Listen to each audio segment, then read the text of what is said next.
And that which sings and contemplates in you is still dwelling within the bounds of that first moment which scattered the stars into space.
Music does have that ability to communicate things that can't be said any other way.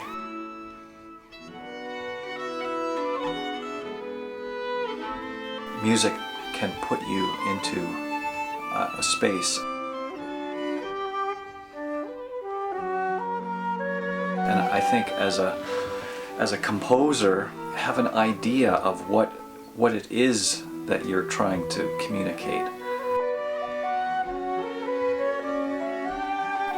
using your own feelings and emotions as your guide is the best way to go as an artist.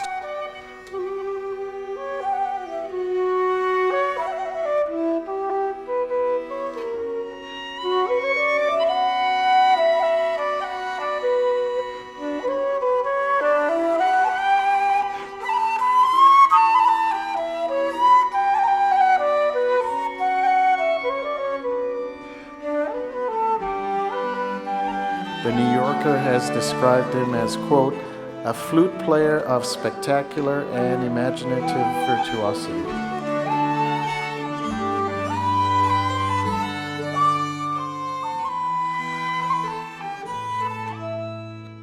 While the Washington Post places him, quote, in a class by himself for the agility, the expressiveness, the subtlety of dynamics and phrasing that he generates.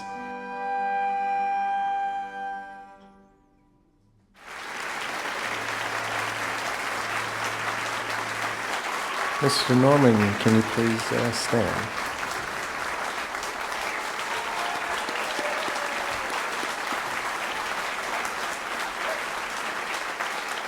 Powered by his love and mastery of the simple wooden flute, Christopher Norman has become one of the world's most respected and beloved musicians over the past 3 decades.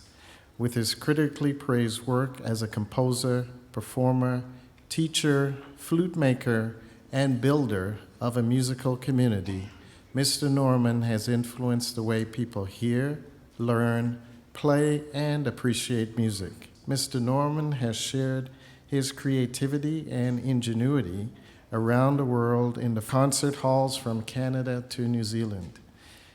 His contributions to the music community also include the Boxwood Festival and Workshop, a week-long celebration of music that has taken place in New Zealand, Canada, and the United States. These accomplishments tell only part of a story. He is a maker not only of music with the flute, but of flutes themselves.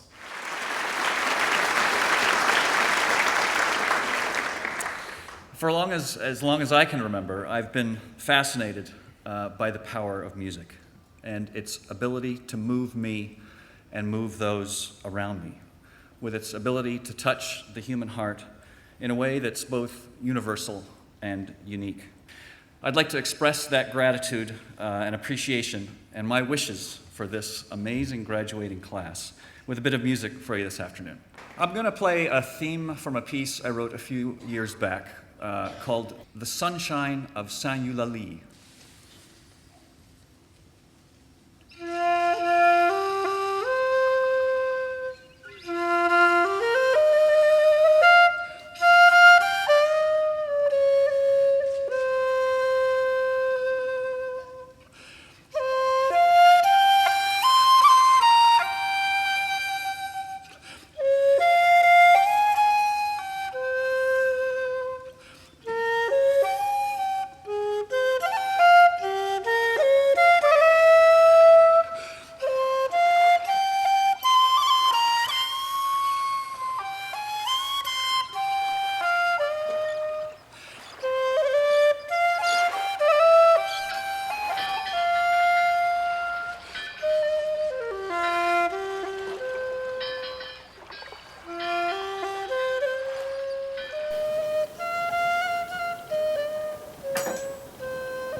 This type of flute I'm making right here is, its original life was as the classical flute, the flute of Beethoven and Schubert's orchestra.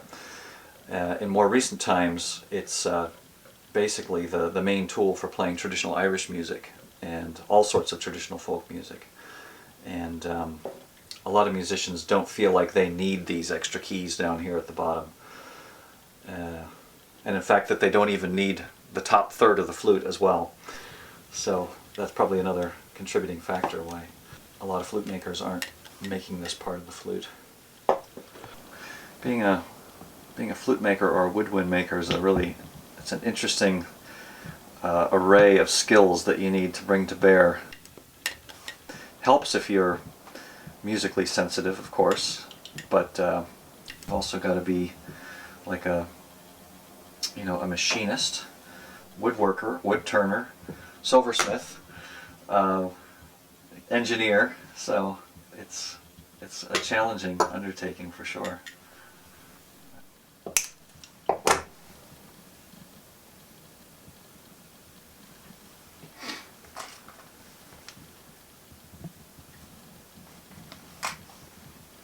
My dad was an engineer as well, and sometimes I think that could be one possible explanation, for how a musician turns into an instrument maker. My brothers are both engineers and scientists as well. So.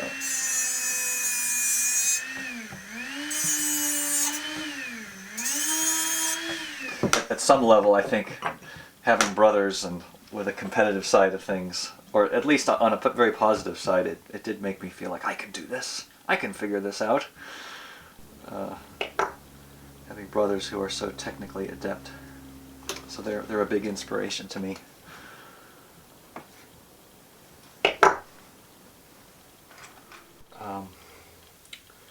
My dad was not a professional musician, but he could sit down at the piano and just start playing, kind of more Cab Calloway style piano playing, and he did that, on weekends, Friday nights, Saturday nights, and I always looked forward to it. And as I look back on it now, I think that was tremendously important for me, because it just told me innately that music was something that you could do, as opposed to feeling like it's something that somebody else does and that you consume. So that was my earliest exposure to music, was just hearing my dad play the piano. And he never read music. He could just sit right down and play by ear.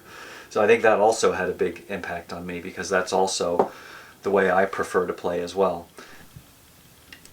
And then it was, years later, when I was about 7 years old, 8 years old, I remember hearing a 6th grade girl playing the flute, actually part of a flute trio, I think. And I can just remember that it was a moment for me when the rest of the world kind of disappeared, and I was so entirely engrossed and entranced in what I was seeing and what I was hearing. And it wasn't just the girls, the 6th grade girls. The sound of the instrument, I was absolutely transfixed, and I remember feeling very clearly that was something that I wanted to do, and I wanted to go there and understand that. And I have to say that I still feel that way today. I still feel entirely bewitched and inspired by the sound that this instrument makes. It's so primal in a way, and it feels like a lifeblood of the human spirit to me.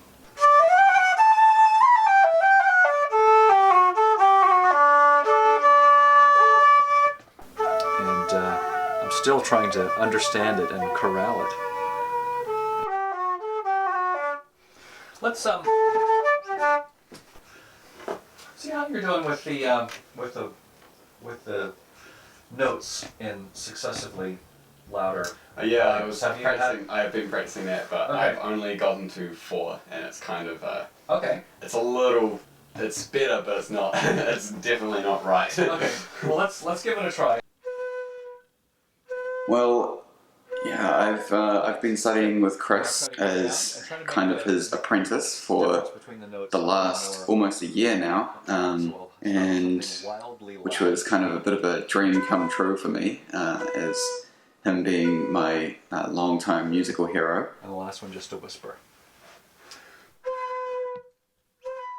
Well, I first started listening to Chris Norman actually before I was born.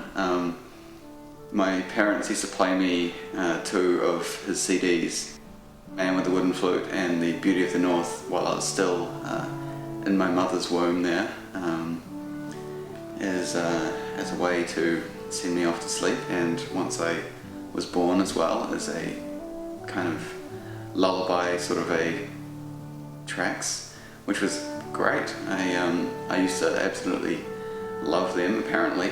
I, of course, can't remember any of that, but yeah, and throughout my childhood I've been listening to mostly those two CDs, and I had the privilege to hear them play live in Wellington when I was about 9 years old, and I was absolutely blown away by the performance and instantly decided that I wanted to play the flute.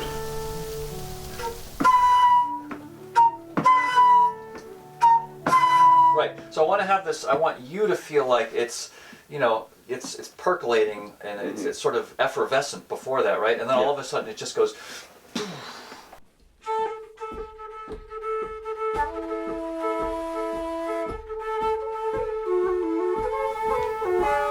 I like to say to my students, I feel like technique is hugely overrated. If you have a clear idea of what you want to say, you will find a way to communicate it.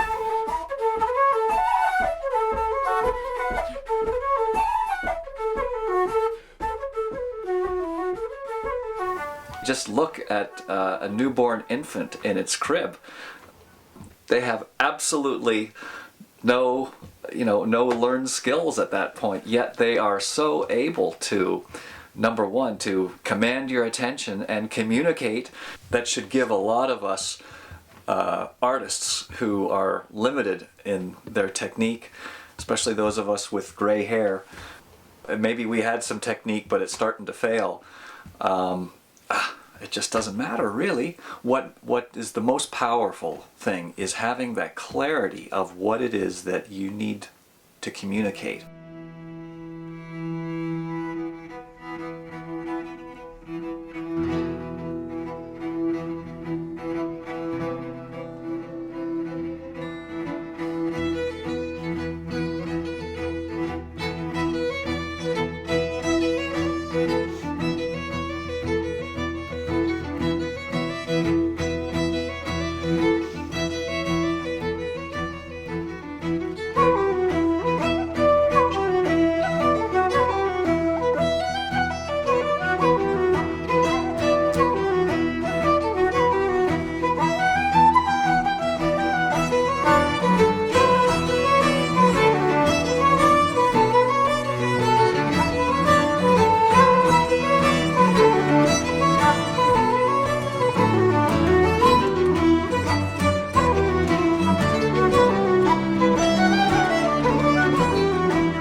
Just startling musicianship. And I found out that he ran this event called Boxwood. I had just come out with my first klezmer CD. I sent it to him. I said, "What do you think? Do you like this stuff?" And he wrote back, "I love what you're doing." So as a matter of fact, this year I still have an opening. Come, you're on. And I've been coming ever since. We take advantage of everybody's level. And I can teach kids and I can teach adults, and they're all learners. My first connection to Boxwood was not through the festival itself, but through what's known as the Chris Norman Vortex. I fell into that when I was about 17 or 18, I think. Ended up on the same concert bill as Chris Norman. And then I was in the early stages of my career, during which I spent large numbers of hours sitting next to the phone and waiting for it to ring and hoping that someone would hire me for a gig. And Chris Norman was one of the first people to do that. So he called me up and I went on tour with him. And then that summer he said, hey, I have this festival in Lunenburg. Didn't know anything about it except that it was in Lunenburg, and I knew that Lunenburg is a stunning place. So I said, yeah, I'll be there.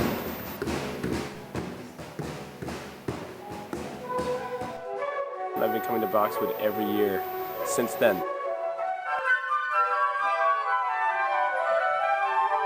And also, Boxwood has that traditional music combined with baroque music.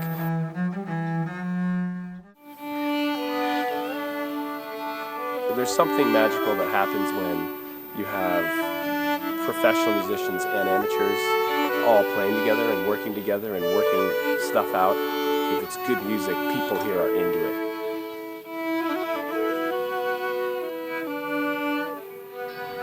It's obvious that this is a place where people really care. There's always been a real emphasis and an appreciation for the arts, but also for excellence. Talking about the architecture and talking about the craftsmanship that you find.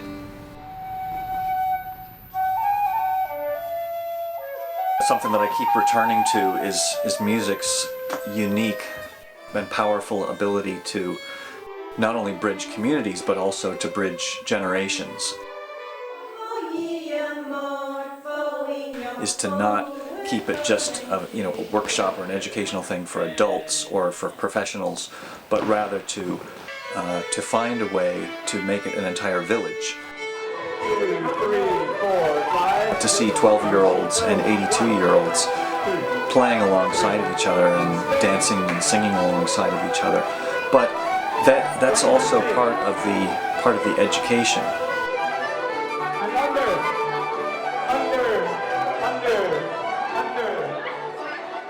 Nowadays, in our society, Western society, it's actually quite rare to find venues where you can find that kind of intergenerational collaboration. Usually it's the kids are with the kids, the adults are with the adults, and the old people are with the old people.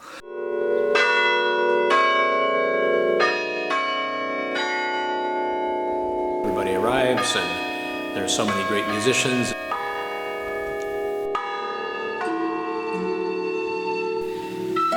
Unexpected things happen and people are allowed to be themselves.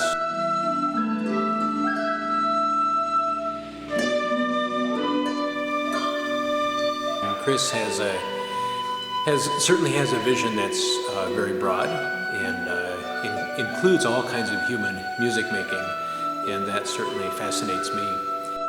I think it's great for younger students to come and be exposed to all these great teachers, but it's also great for older players and teachers like myself to be exposed to students from many, many different backgrounds.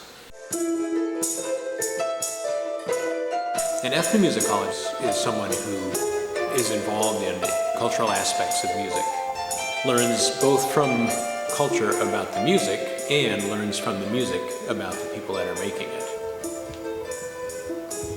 And of course, being a musician, I'm fascinated with the way people interact in music and with musical sounds.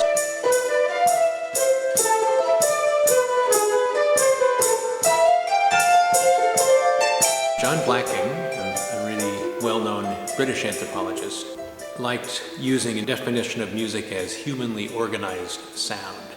And that's a pretty broad definition. And what I find interesting is the ways that people do organize sound and interact with sound.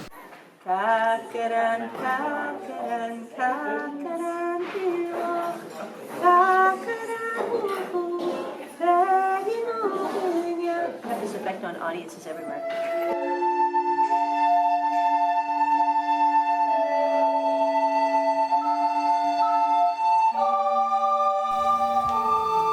music and sound in general is very powerful for humans. And I'm really interested in all the many different forms that takes around the world.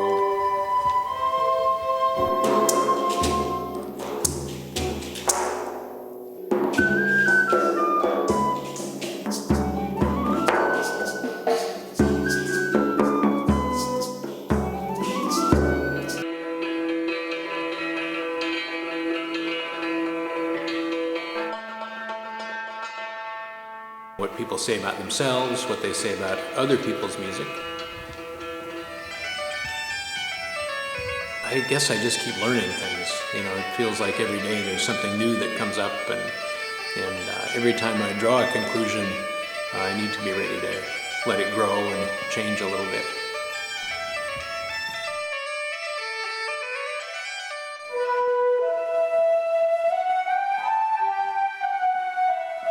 I love the flute, the oldest musical instrument.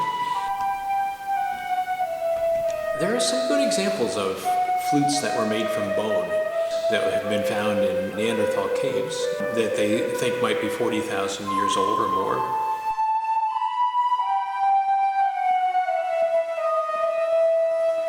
I've been playing lately these pan flutes, and there are pan flutes from all over the world.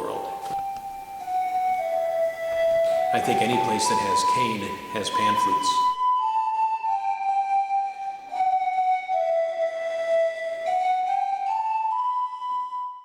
It interests me a lot because you're working simply with tubes, and the tube itself becomes the flute, and so you have a whole series of flutes.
Early on, I kind of had this feeling that it was something that I kind of had to do. I was kind of an awkward child, I guess we all are growing up, but I was kind of a loner, and I always felt at home losing myself in music. And it's something I also tell my students. If you don't go into music unless you absolutely have to, unless your soul just won't let you do anything else, because of course it has a lot of joy in the creation and the collaborations, but it also is quite an up and down kind of a life. The feeling, the gesture, the rhetoric, just the moment of whatever. Then again, if the high note, it's out of tune, or if it gets something's wrong with the technique at a certain moment, nothing's lost. The story is intact. It's 9/10 of the people won't even notice. Yeah. That, and also you won't. It'll be a little annoying perhaps as it goes by. But the thing is, technique is quantitative. It's quantity. You spend time on technique and you'll get it. But quality is something you need to invest right now. Quality is a way of life. The feeling is connected, yes, to the soul. Where, what is the magic coming from? So then I would say, if you need focus. The focus is you start a tune, and I need to see not too far away from the music you're playing, but your body attitude will tell me if you're still in it. And then it can take many faces, toutes sortes de visages, but at least I will feel you there. There's no place in this piece where you could go away. If you go away with your mind, the magic is over. La magie, you will lose it. Oh, no, expectation. Okay. So instead of just, that's, to me, that's kind of like what's the word? You accept your fate as it's just, what? Apathetic? No, but resign is the word. So instead, try, wow, I get to play this. First step What's of going an to adventure. happen? Yeah, the first step of an adventure. So let the note live in some magical nether place, right? So instead of, there's different ways. It's a melody. It's a simple melody. You can say, okay, nothing. Don't worry about it. But there's also that spark. It has to be a spark. Can you just put the first note and just go like this? Let it shiver. Yeah, that. Finally you got there. Okay, it took you that long, so get there sooner. There you go. Okay. You see, now I'm engaged. I'm ready. What's going to happen? You see what I mean? It's risky. It's uncomfortable. It's like, oh, I should not be shaking. It's like something's wrong. But at the same time, you've ripped open the wall. You're out now. You're naked. It's like, okay, here I am. So when you come up front, let's say you are alone and you have 3,000 people, you have to come naked. You have to accept that.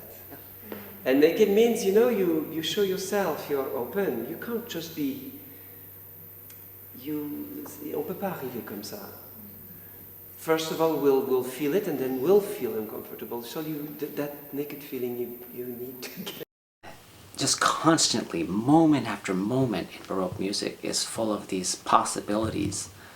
Literally, possibilities of going one way or another in that moment, from that moment to the very next moment.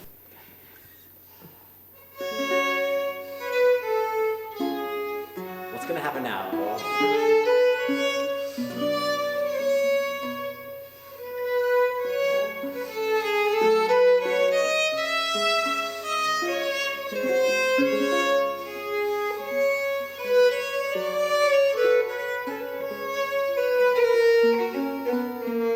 Any form, any genre of music can be treated with a human scale, a human touch.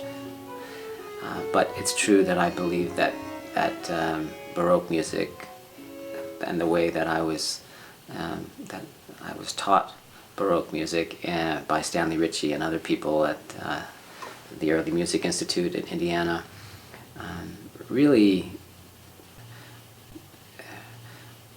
made it clear that what's important in the music is expressing a kind of a human scale of emotion.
instruments are not meant for projecting to thousands of people with a huge, cutting acoustic sound. These instruments are made for playing in drawing rooms or in juicy acoustics, cathedrals, or rooms in castles and so on for a small crowd.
You look at the people who were making music in the 18th century and before.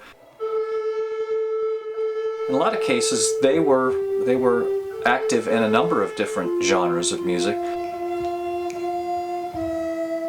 Maybe folk music as well as art music, but also active not only as performers, but as composers, as presenters, and teachers as well. So we like to try to plug into that multiplicity of roles that being involved in music can promote.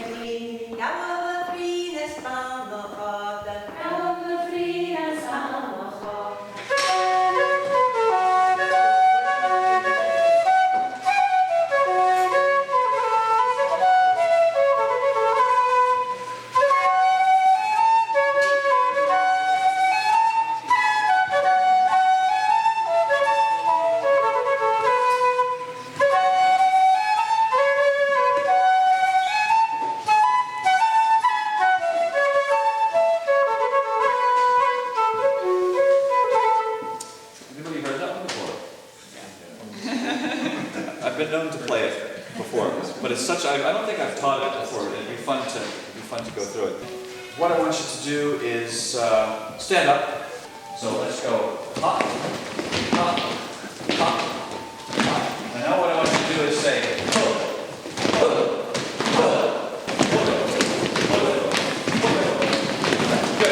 All right, that's it. So why this is important is because it's just giving you a mountain of information. So way down in your bowels there.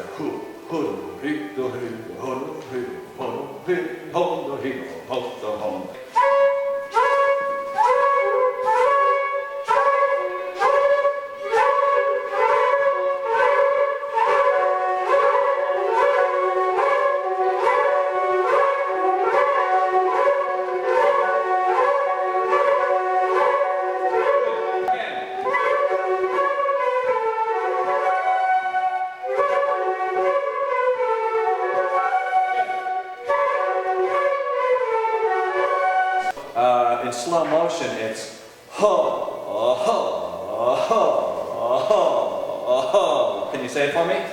Ho, ho, ho, ho. Say it again. Keep it going. Here's what I hear. I hear ha, ha, ha. What I'm talking about is at the end of the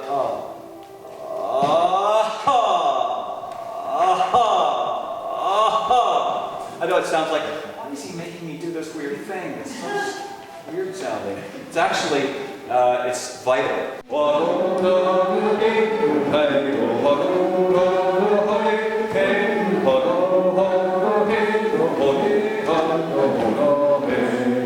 So that pulse job number one. Because, you know, we're all animals, right? And one of the things we respond to is a pulse. Because we're breathing all day long, our hearts are beating. The natural world around us is coming at us in regular pulses. You know, these tunes are intense. They're described as wild and fiery. Because you want to have this feeling that it's like it's about to explode, right? It's going to explode into a reel is what it's going to do. And so that kind of feeling of urgency, it works. It keeps it fun, for sure. And just like I was showing you the dance there, you know, so if you're dancing Strasberg, the old style, your body is doing this. And this was in the late 18th century, early 19th century. The church, the Presbyterian church, frowned upon this. And they actually banned the Strasberg because it was lewd and licentious, and it would lead to acts of promiscuity. When someone is doing something powerful, we respond, and you want to learn from that. And I think then there's a reciprocal thing that happens, which is for the person teaching the master class, they're getting that same energy back from the students who care. And in a festival like this, the room is full of people who care.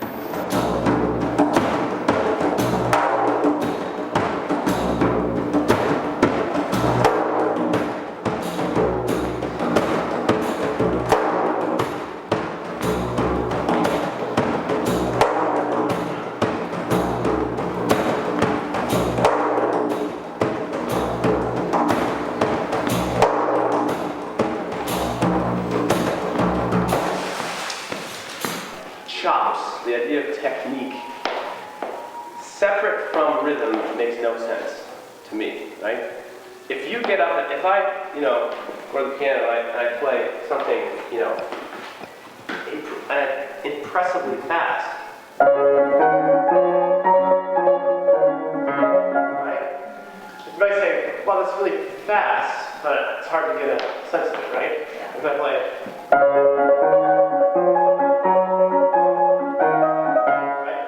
understand what's going on and physically, and then you say, he's got chops. I mean, not me, but let's say I'm playing Gould, right? Playing Gould's got chops because he has rhythm.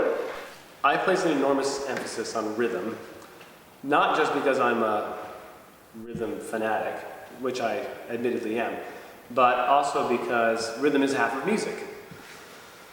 Whether we like it or not, it basically constitutes half of music because you have your notes, which make melody, which make up harmony, and then you have your rhythm, which make up the rest of the stuff that you need to learn. Rhythm also adds power to everything that we do. I try to teach in such a way that people will feel they have the tools to get over rhythm barriers.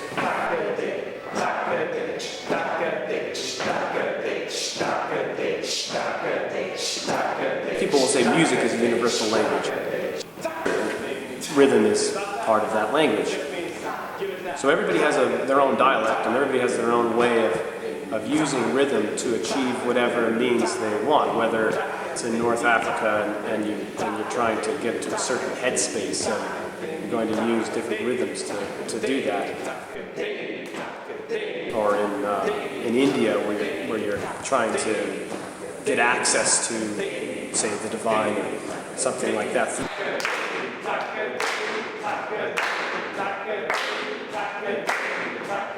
Rhythm has these two personalities, two sides to its personality, which are math and feel. So I like to try to teach rhythm in such a way that you get a sense of those two facets of the rhythmic personality. Most, I would say, of my rhythmic understanding is borrowed from other cultures. As a teacher who does not come from a specific tradition, I think the fact that I have spent the bulk of my life trying to learn from different traditions has something in it. There's some value in that. So I come into this setting and I say, well, what do I have to offer, right?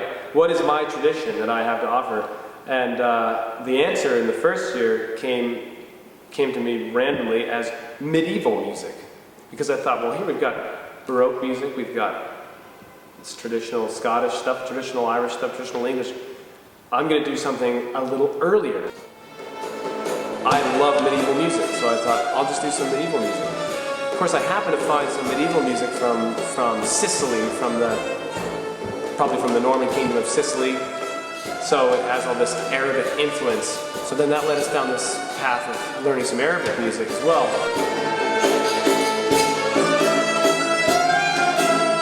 Learning a bit about these other traditions, it sheds light on our own tradition.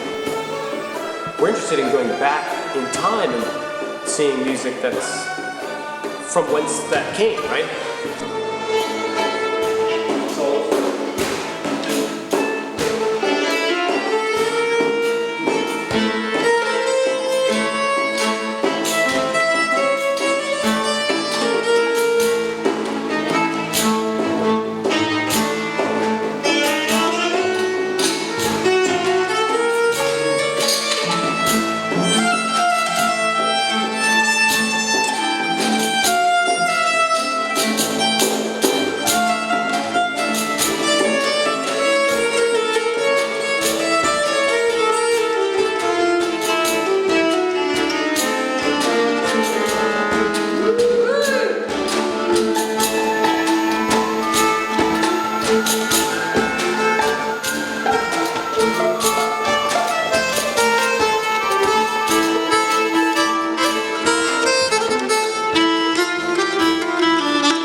Louis Armstrong said, all music's folk music.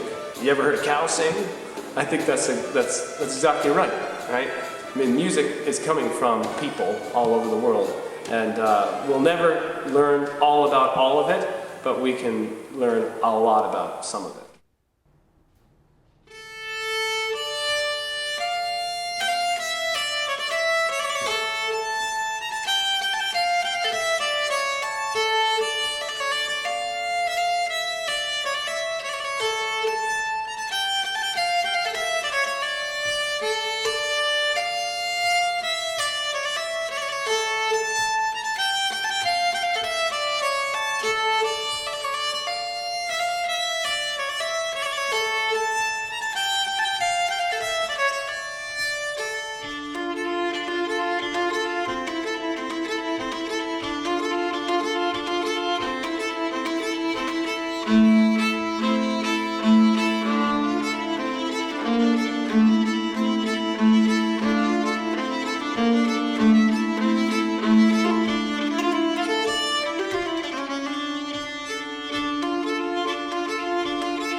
I started playing nyckelharpa when I was 12 years old. I was at a music cafe in my little village in Bullmark in Västerbotten, north of Sweden.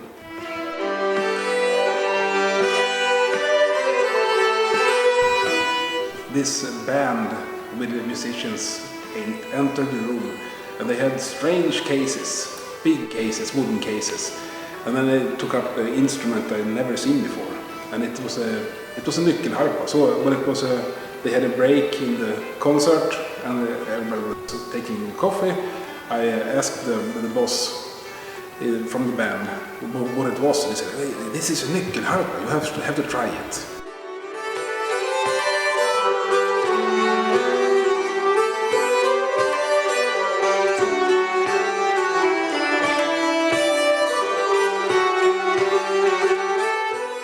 I tried it and I fell in love directly.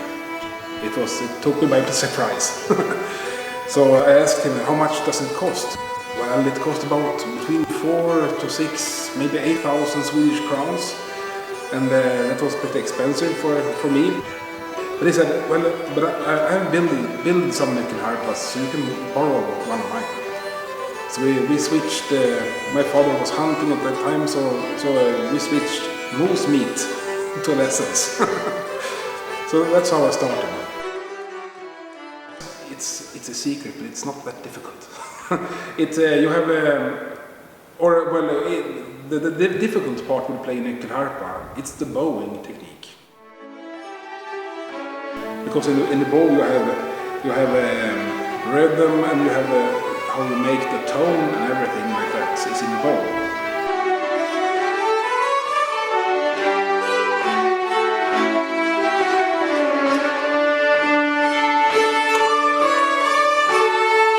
A guy of my age more likely playing metal or rock, but I think a lot of the folk music is really rock and roll with acoustic instruments. I like the pulse in the folk music.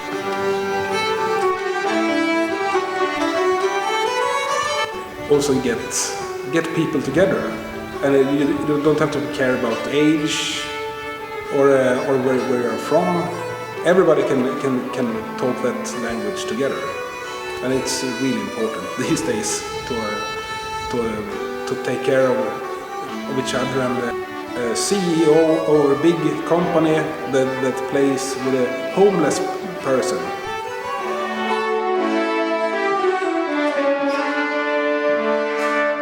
The important thing, I think, is that the folk music is always evolving,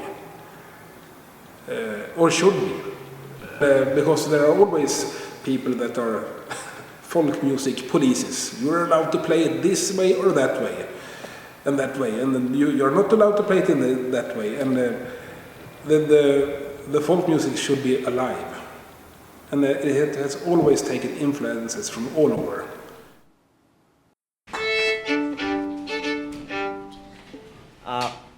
I would like to play, since I played like so many people here tonight, baroque music, early music, and traditional music, I'll play something that's kind of right in the middle.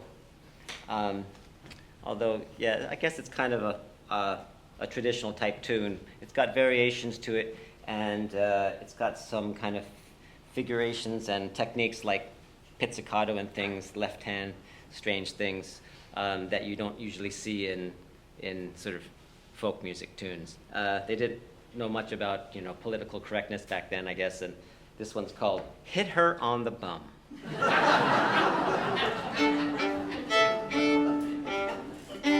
A pack animal, I'm sure.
bit of a love-hate relationship with teaching.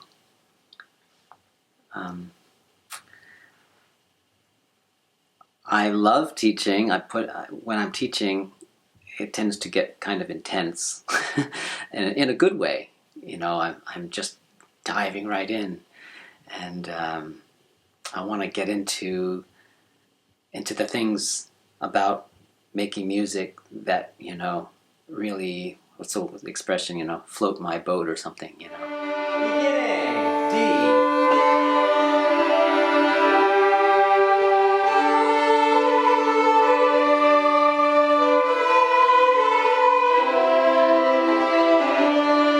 In some ways, it makes me not such a great teacher, you know, for some people, because the necessary technical teaching aspects, I want to dive right in instead to the fun part.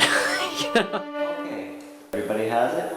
And this is the point that I want to make now, is that if you accompany on a piano or guitar, you'll know this for sure, especially piano, I think, is that when the melody rests, that's when you kind of want to just kind of fill in something to let the music flow into the next part, right?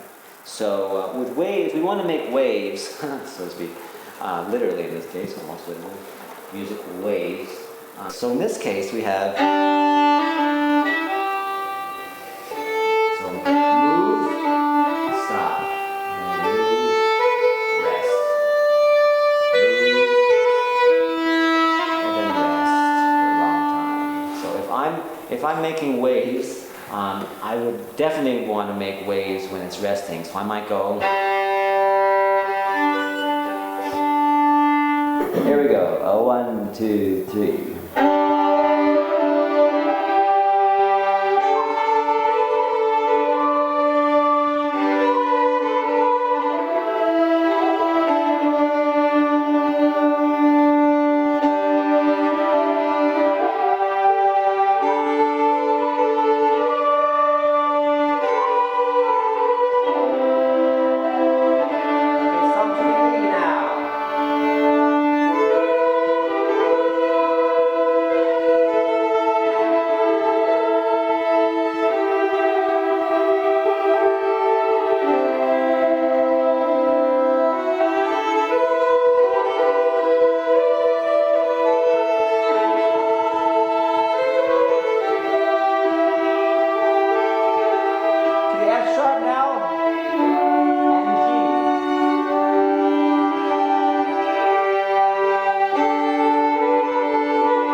Whatever kind of music, or whoever's making the music, you know, it can be done with a human touch. It can be done with human, on a human scale.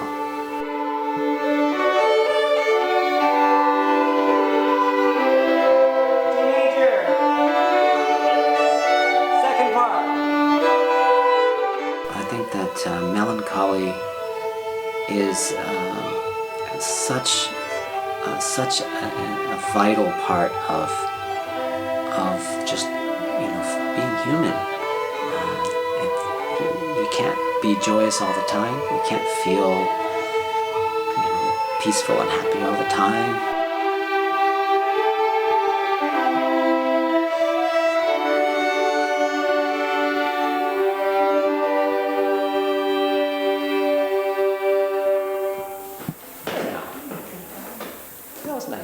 And sometimes melancholy can have a kind of peacefulness that you can't get anywhere else, that your soul needs. So I think that all music can have melancholy in it, but certain kinds of music just are are more natural partners to melancholy.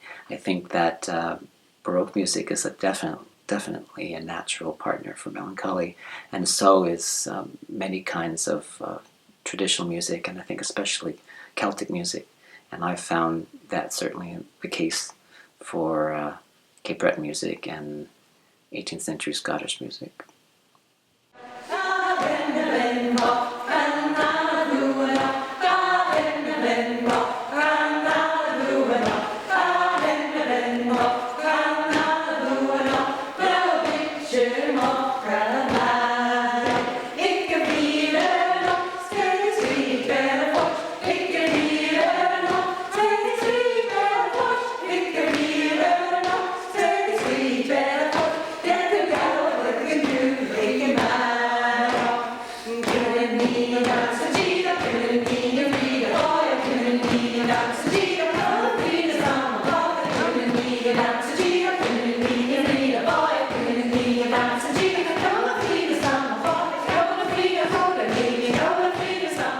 I don't really separate music from song and storytelling and language in the Gaelic tradition. But I'd say the most important thing for most people about traditional music is it creates community, brings people into community, and it's a sharing of music. So we see that here at Boxwood. 1, 2.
Kind of connecting with something that's been handed down from generations has a deep meaning for people. Well, first of all, just the melodies captivated me, and then there's a few things at work. The melodies themselves, the songs, the beauty of the songs. The fact that my grandparents were Gaelic speakers but didn't speak to my father's generation, so that we had a loss of the culture there, so I was interested in regaining that. And once I started learning, I became part of a community of native speakers or people who love to just get together and sing the songs.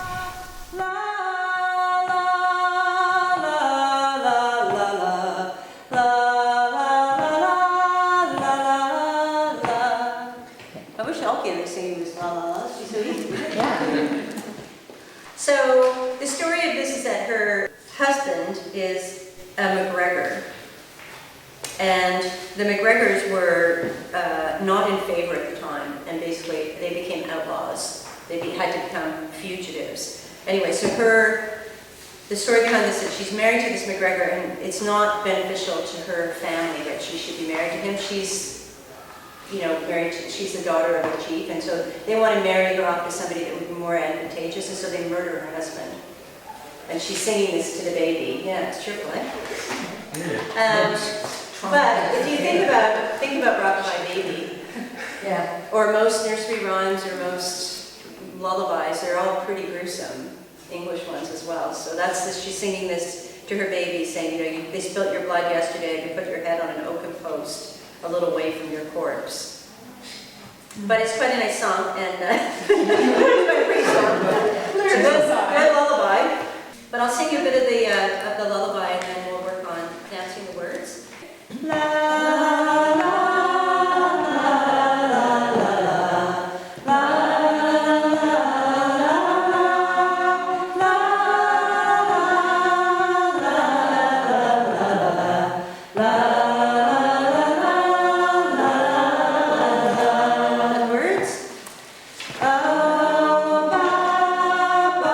the song tradition and the storytelling tradition, the music tradition, these are the art forms of the Gaels.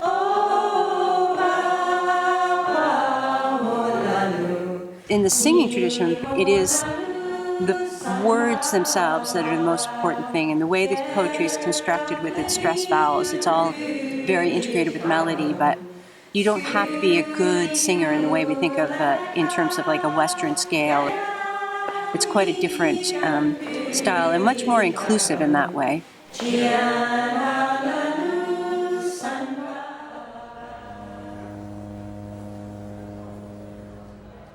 Mountain is one of the little mountains in the Craignish Hills, which I can see out of my windows. And the mountain is welcoming the Gaels as they arrive and responding to both the sounds, the poetry of their singing, but also the melodies of their axes as they clear land and build homesteads for themselves. And then the mountain wakes and realizes that things are changing and that people are leaving to look for work elsewhere, and that English is coming in and Gaelic is going out. But at the end, the mountain says, although he will miss the Gaels, he's going to stay there forever and sing a lullaby to them.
Away.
Family does have a deep connection here, going all the way back to the 1850s or so, where my great-grandfather lived along the Lehigh River.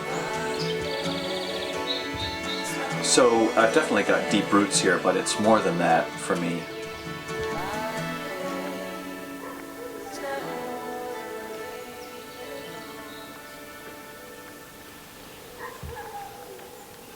You can have great art that's created in a prison cell, or, you know, living in a tiny apartment in a huge crowded city.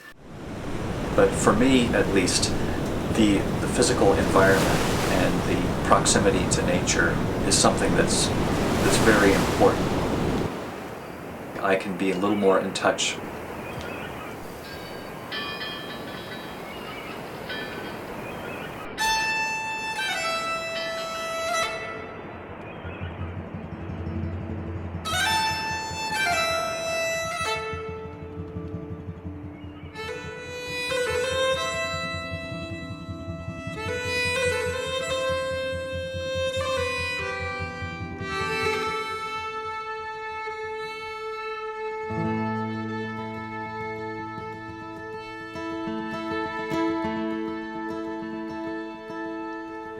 Écoutez la chanson que je veux vous chanter. Tout le monde s'intéresse de l'entendre chanter. Elle a été composée sur la mort de deux hommes, Germain aussi Henri, tous deux je vous les nomme.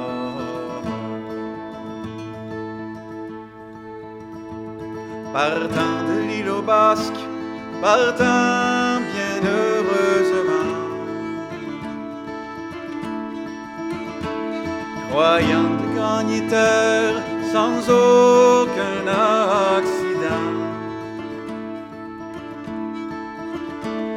Mais la mer enragée brisant sur leur tête, il a bien fallu se noyer avant de gagner terre.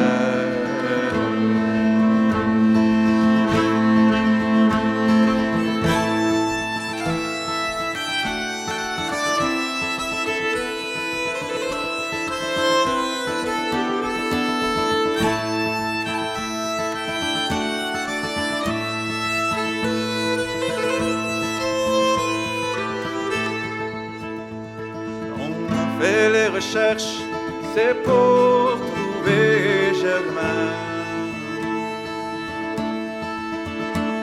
Le prêtre s'en est mêlé, car il s'en doutait bien.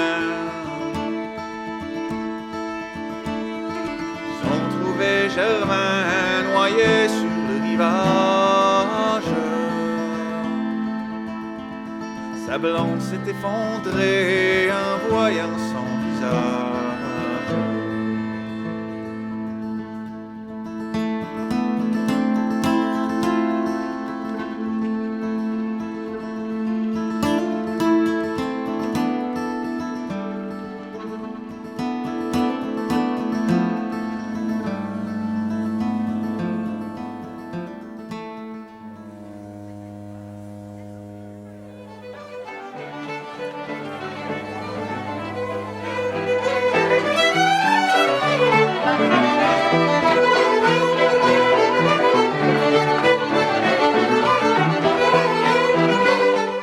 the wonderful people in this community who have given me so much support over the years and who I feel just very much in tune with.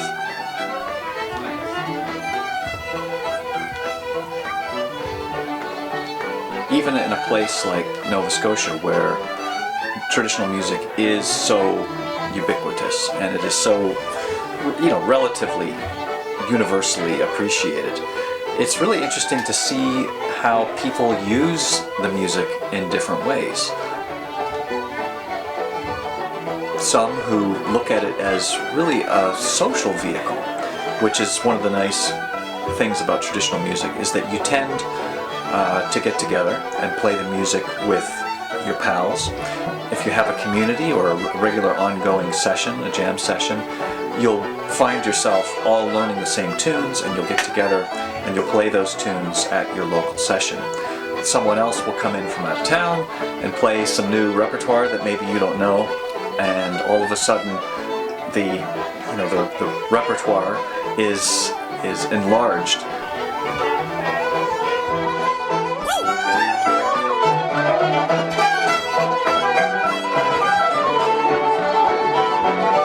A lot of people really don't care at all about even what the name of the tune is, where it comes from. The fact that it has a life of its own almost doesn't matter in some cases, because it's just a tool for you to get together. But on another note, you can see other factions who appreciate the fact that this is one of the threads that what weaves together a coherent society that's in touch with its past.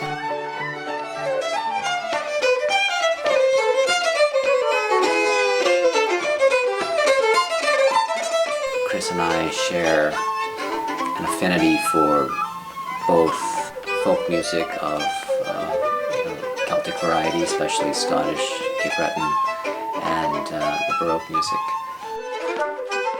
But I sure enjoy his friendship and his musicality and just creating music together with him. Well, he likes to call it sparring partners. I like that term. So this is Mari's Wedding, spelled M-A-I-R-I''S.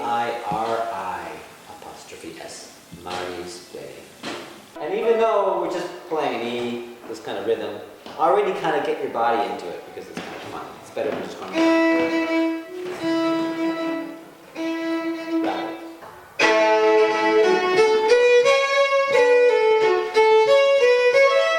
It's such a wonderful match for me to be involved with something like Boxwood year after year. I get to see often a lot of the same people and a lot of new people, and take them and just go wherever they want with it. He's an amazing force of nature, is what I would say about David Greenberg. And like a force of nature, you can't control him.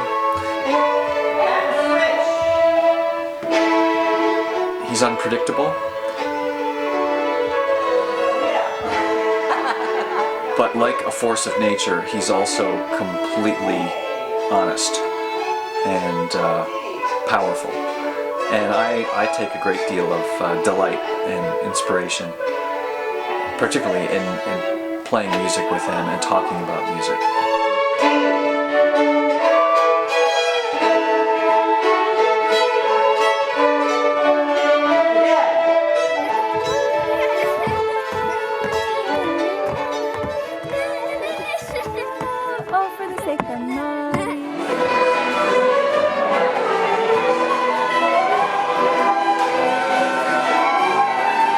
A lot of the musical styles that are being taught here at Boxwood have accompanying dance traditions associated with them.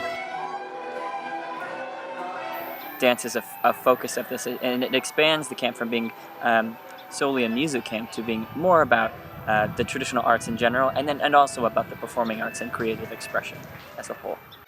There's also an element on new exploration and sort of creativity within old musical practices. So that's one of the things that we care about deeply and we focus on in our work as a duo. Basic bounce, that's how we start. gradually as we warm up our bodies and the machine.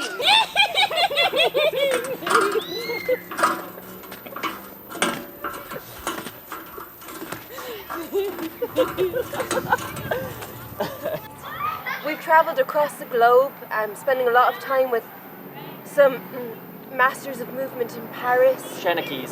Some Shanakis, some wizards in Northern California. Alchemists. But we found where the magic really happened is right here in Lunenburg.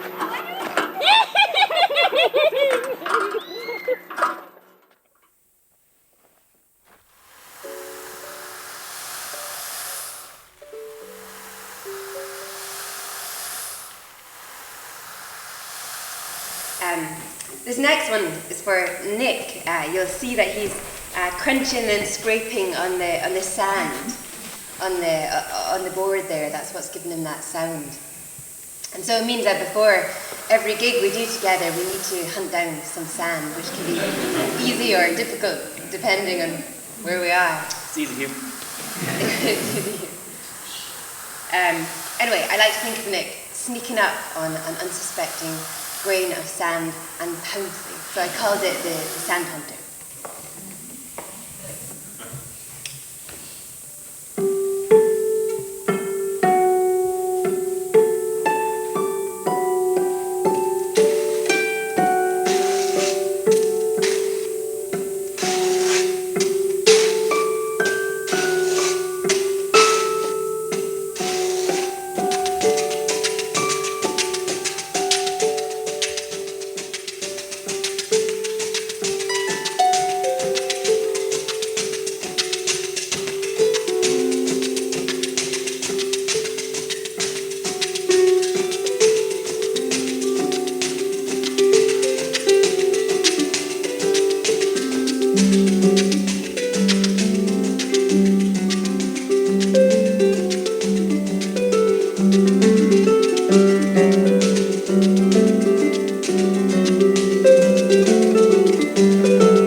One of the fun things about playing old music, in this case, I like to think of it as roots music, is that, imagine if you could, sometimes you'll hear a news story about you know, how they discovered the Scotch that was on the South Pole, you know, that has been sitting there for 150 years. Or they'll find an old bottle of French wine, you know, that's 250 years old, and you'd like to think to yourself, boy, I wonder what that would taste like. Well, that's exactly what playing old music is like. You're actually able to enjoy all of the sensory details and all of the sensory fun that that was on offer at that time. Interestingly, this tune was collected just about the same time that Bach may have been writing his cello suites, but these were collected, jotted down by hand from a piper who was living right along the borders. His name was William Dixon, and this is a tune called Doddington Lads. It doesn't sound like Highland music, that's for sure. It's got kind of a wild gypsy character to it. It's got about 15 parts through different modes and some different meters. It's kind of a window into what that world might have sounded like along the borders there, with all these traveling gypsy folk kind of mingling with the Scots and mingling with the Northumbrian folks. A fabulous piece of music. To me, it sounds kind of like a mix between Scottish pipe music, Philip Glass, and let's see, maybe Def Leppard or something like that. Magnus is going to access his inner Iron Maiden. So here we go.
that's part of the magic, I think, of playing old music, is that you can taste this ancient stuff.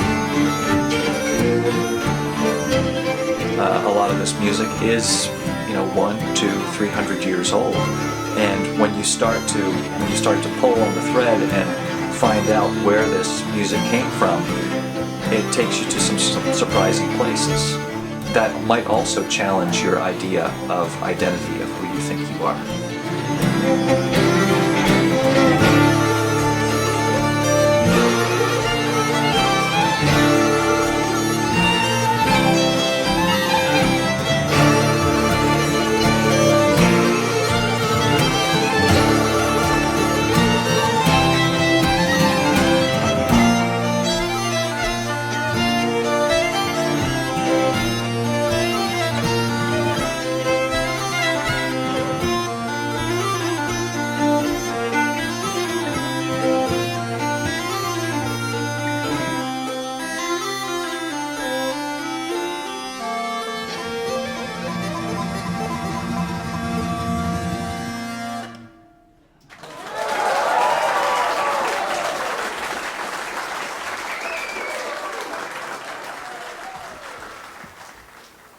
I'm not even sure where to begin talking about how much I've learned along the way. I mean, it's vast. I feel that for as much as Boxwood's been a force helping move people along and helping them learn, it's also been an equal force in my life, teaching me and refining my ideas about how to communicate musical ideas, and refining my ideas about where music sits in a society.